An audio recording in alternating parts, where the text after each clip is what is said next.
Hey everyone, welcome back to the Poplar Report. This is a weekend news update. We begin tonight with the release of the footage on Friday night that we told you about last Saturday. The police in Memphis, Tennessee were concerned that a media agency had gotten their hands on the footage and were planning on releasing it early. It has now been released officially on Friday at 6 p.m.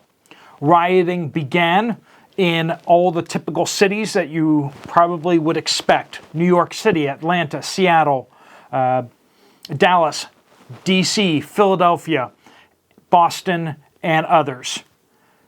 Downtown core areas were again the target of rioting by BLM and Antifa, which is an organized organization. They began rioting per planned, and this just brings to the forefront, once again, don't be in cities where it is legal to riot and destroy things and attack people, but yet illegal to defend yourself. Get away from the cities as best you can. Rioting began Friday night and expected to continue throughout the weekend. The attack was 5 African American police officers who were beating Tyre Nichols, an African American, who then later died from the beating. All 5 of the officers have been tried with murder and have been relieved of their positions. Over to Jerusalem, Israel. 8 have been killed, 10 wounded in a Jerusalem synagogue attack.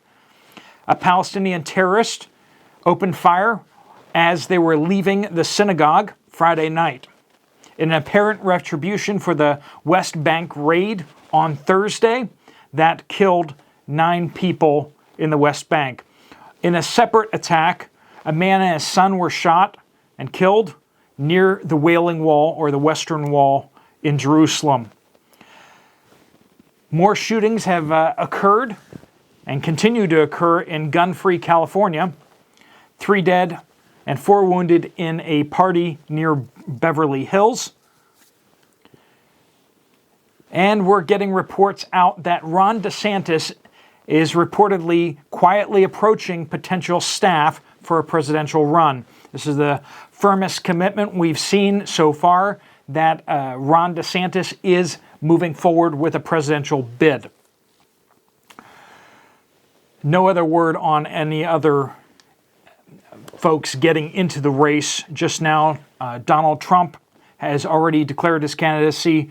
Ron DeSantis seems to be making the motions towards moving forward with the candidacy, and unclear yet as to whether President Biden will run again or any other Democratic challengers.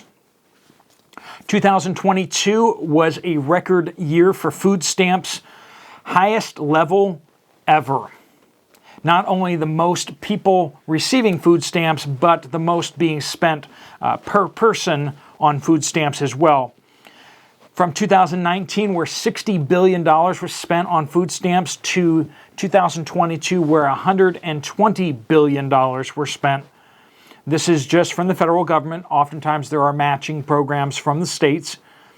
In 3 years, the program doubled in size, and more people than ever before are also receiving those food stamps. That just kind of reflects on where we are for the financial sector. I mean, we see a lot of reports that things are not bad out there, but yet then we see record number of people on food stamps and record outlays of food stamps. Which is it? Is the economy good or is the economy bad? I think we all kind of know the answer to that question. U.S. and Israel just concluded their largest joint military operation in the history of the partnership between Israel and the United States. Juniper Oak was the name of the exercise. Over 140 aircraft, 8,000 troops, and multiple warships participated in a set of war games. A lot of this is a photo op, but of course it is practice for the militaries doing joint operations and coordinating with each other and integrating themselves to see how they can fight alongside of each other, what kind of systems need to be integrated. But a lot of it, like I said, is a photo op They take a lot of pictures, and then, of course, they release those, which tends to be a strategic message to threats in the area. And it's hard to not see that they are aiming straight at Iran with that. Iran has now reportedly have enough uranium for multiple nuclear weapons. No word yet on any weapons being assembled or them moving forward with that program. They still adamantly deny that they have a nuclear weapons program. But everybody kind of thinks that they do. India power plants have been unable in the past year to restock their coal deposits.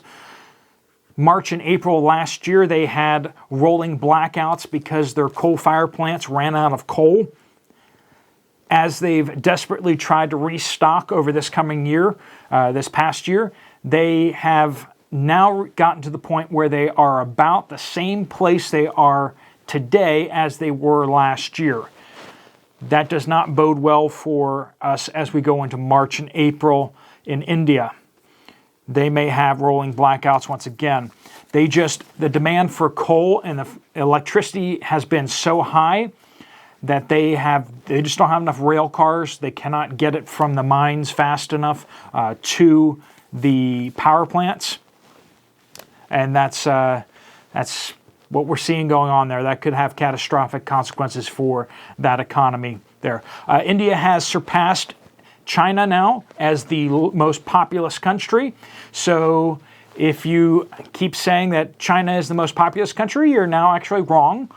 India is. So that's kind of big news out there. You know, Pluto may not be a planet, but India is the most populous country. All right, CNN, interestingly enough, has just reported the worst ratings in 9 years. On the other hand, alternative media like this channel and others on YouTube have had the best ratings in 9 years. Maybe they could try telling the truth and actually reporting on the news. But that's probably not going to happen. So appreciate you guys' support for not only channels like mine, but other channels out there. A lot of us work very hard to bring you as best information as we can, and we know you guys appreciate it, and we appreciate you guys a ton as well. The Paul Pelosi video of the hammer attack has come out. The police officer's body cam has come out, and it is confusing to say the least. Paul Pelosi did answer the door and was not restrained at the time. He was without pants and was holding a drink in his hands. He was not in contact with the assailant, but then he turned away from the door and walked back away from the police officer towards the assailant, which just doesn't jive with anything, really. What is it? But it does turn out that he was attacked with a hammer, by the assailant. So what is going on with that? There are lots of theories out there, a lot of things swirling about. That is kind of what's going on in the world out there. If you guys have any other tips that you want to share along, you can always pass those along by emailing them directly to me at poplarpreparedness@gmail.com. If you want to give store reports of empty shelves, products missing, or news stories, please don't just send me a link, because I can't click on links because that's the way you get viruses. So give me a description. I can Google it myself if you point me in the right direction of news stories. So appreciate that. Appreciate you guys all. Thanks so much for watching. If you have time for another video, there's another one on the screen right here from me. I'll see you over there, or I'll see you later. Steve Poplar out.